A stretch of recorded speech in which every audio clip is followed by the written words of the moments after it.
All right, welcome back to the Now Morning Show. It's just about 22 minutes after the hour of 7 o'clock, and we are commemorating the Spiritual Baptist Liberation Day holiday, which will be celebrated in Trinidad and Tobago tomorrow, which is the 30th of March. But because we won't be here tomorrow, of course, we're looking at what the faith is about today. So I want to welcome to the program former Prime Minister of the Republic of Trinidad and Tobago, Basdeo Panday, who gave them this holiday that they thought they so needed so that they could get some recognition for their faith. Good morning to you, Mr. Panday.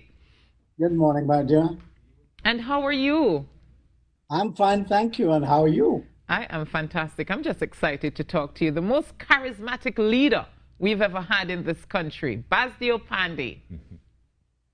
How do you feel about that? Good. One word, good. So, Mr. Panday, what is it, when you were Prime Minister, you decided to give a holiday to the Baptist community? What informed that decision? Okay. First of all, I had always believed that the worst thing that happens to our country is that division among our people. Our people are divided in so many different aspects, and that is preventing the nation from moving forward. It is the most deleterious factor existing in the country. So when I became Prime Minister, I decided that what I will try to do was to unite the country by treating everybody equally. That was the key. And so the Shelter Baptist people came to me and they related their problems.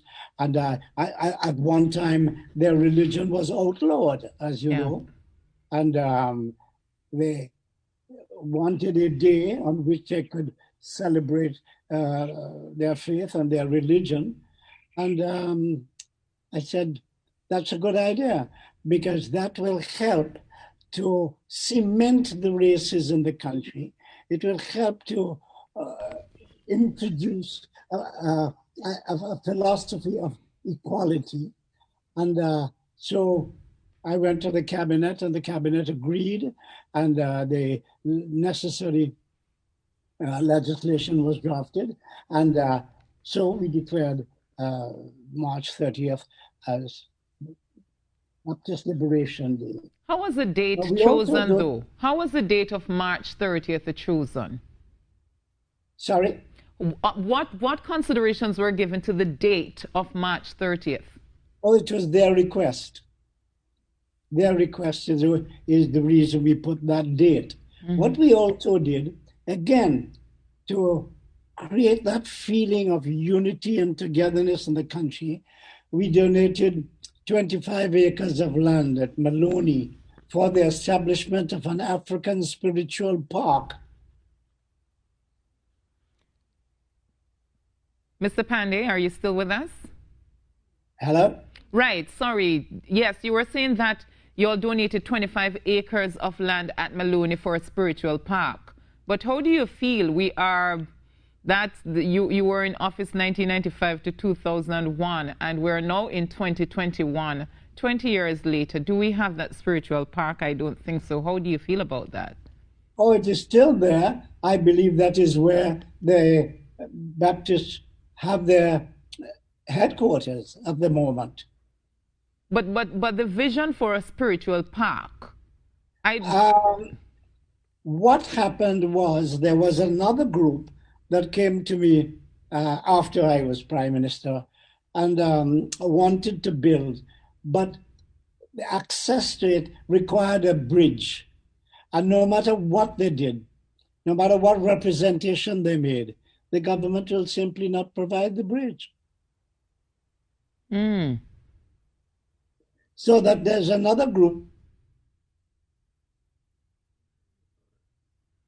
All right, Mr. Panday seemed to have frozen there a bit. Of course, you know, with the technology, these things will happen. Hopefully, are you back with us, Mr. Panday? Yeah. Right, so you were talking about the bridge before you got frozen. Oh, I see. I said what happened was another group came to me after I was Prime Minister, of course, and said that they wanted to occupy a certain portion of the land for their own religious purposes. And the problem they indicated was that what they required was a bridge across a certain ravine or something on the land. And no matter how I tried with the government, I could not get them to build that bridge. Mr. Panday, what do you believe were the reasons behind them not wanting to grant the bridge? I don't know. I tried, but I got no response. No response whatsoever. But was this a different group outside of the Baptist faith? There is another group. I don't recall the name of them at the moment, but there is. I'm sure of that.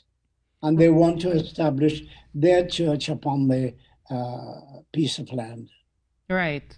I'm wondering if it's another set of Baptist people, because of course we know that there are different Baptists within Trinidad and Tobago, and they don't always seem to agree on the way forward for the community. But you said when you gave the holidays, because you wanted to give that equality to all the groups so that we could unite Trinidad and Tobago. We are in 2021. Yes. Do you think we've been able to achieve that unity? I don't think so. I think it probably got worse. And as a matter of fact, now that you talk about it, there's an organization of the First Peoples of Trinidad and Tobago. Yeah, and they wanted a holiday as well. And I said, sure. But the business community objected on the ground that there were too many holidays in Trinidad and Tobago. So what I did instead was to grant them a day of recognition. Yeah. Again, the idea is to unite people, to get us together as a nation. That was the object. But you know, Mr. Panday, isn't there some validity to that, though, that if everybody who recognizes as a body, whether religious or otherwise, wanted to be recognized through a holiday, that all would have our holidays? I agree with you, but we can reduce some holidays. For example, what I suggested at that time was that we remove Whit Monday, I think it was, and put the peoples of origin on that holiday, but the religious group refused. They did not agree. So that you can do that by having an equality. One group has too many holidays, while other groups have none. So what we can do is reduce the holidays of the many and introduce some of the few. Are we talking about the Christian faith that has a holiday in December, in Easter? Yeah, they objected to the removal of Whit Monday. Mm-hmm. Which is Easter Monday. Yeah. Right. So you think that if we do that, if we reduce their holidays, but somehow these holidays in the Christian faith are celebrated the world over, Good Friday, Easter Monday, Christmas, wouldn't that be taking away from their right to have their holidays? Well, that's the point. There is a competition for holidays. So that's why the government, of which I was Prime Minister, agreed to grant them a day of recognition instead. Right. But then that doesn't bring to the fore the equality that you spoke about, because some have holidays and some get a day of recognition. You're quite right, because some groups have many holidays and they do not wish to give it up. And I don't want to get into a fight with any religious organization. Yeah, that's always a bad thing, isn't it? Sure right about that. Yes. I mean, the state and religion have separated a little bit, if you ask me. But the reality is that religion holds has a significant weight to who we are as a people, and pretty much determines what our morals and values are. Absolutely. Yeah. The holiday is a day which grant them recognition. I think that is what it is. It's recognition that they are being treated equally as other religious groups that have so many holidays. But those religious groups don't want to give them up. But with this melting pot, this diversity that's Trinidad and Tobago, so many ethnicities, so many varying backgrounds, is it possible, though, for us to give that recognition through holidays for everybody? No, it isn't, but we could share it equally. I mean, I think even if we were to do that, Mr. Panday, we'd still find, because of how multicultural and how diverse this population is, that I don't think we'd have enough days to recognize everybody, even if the Christian faith were to give up, let's say, 2 of the 3 holidays that they celebrate. Yes, I agree with you. So that is only one dimension of treating people equally. Other institutions must be introduced into the society to ensure that all citizens are treated equally, that all religious groups are treated equally. That whole spirit of equality has got to be subsumed in the nation. I think that is our difficulty. That is why we are in the problem that we are today. We've had tons and tons of money. I remember one prime minister saying, money is no problem. And today we have no money. And the reason is because we are a divided society and we are not using all our human resources, uniting it to take the nation forward. Instead, we have divided the nation in every which way. Yeah.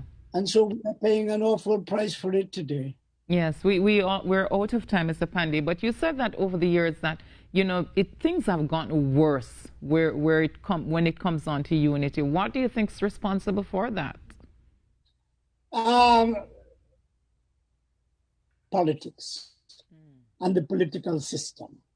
The political system in Trinidad and Tobago encourages, fosters, and perpetuates the racial division among the 2 major groups. And therefore, the only way out of that would be to amend the Constitution to remove the racism that obtains in politics. All right, Mr. Panday, we want to thank you so much for speaking with us this morning. My pleasure, ma'am. You're most welcome. Basdeo Panday, their former Prime Minister of the Republic of Trinidad and Tobago, talking up to us about giving the spiritual Baptist faith that day of recognition, that holiday. And he said it was a way to unite people, to give each group that equal footing. But things have gotten worse. We're more divisive than ever. We take a break and we'll be back with you.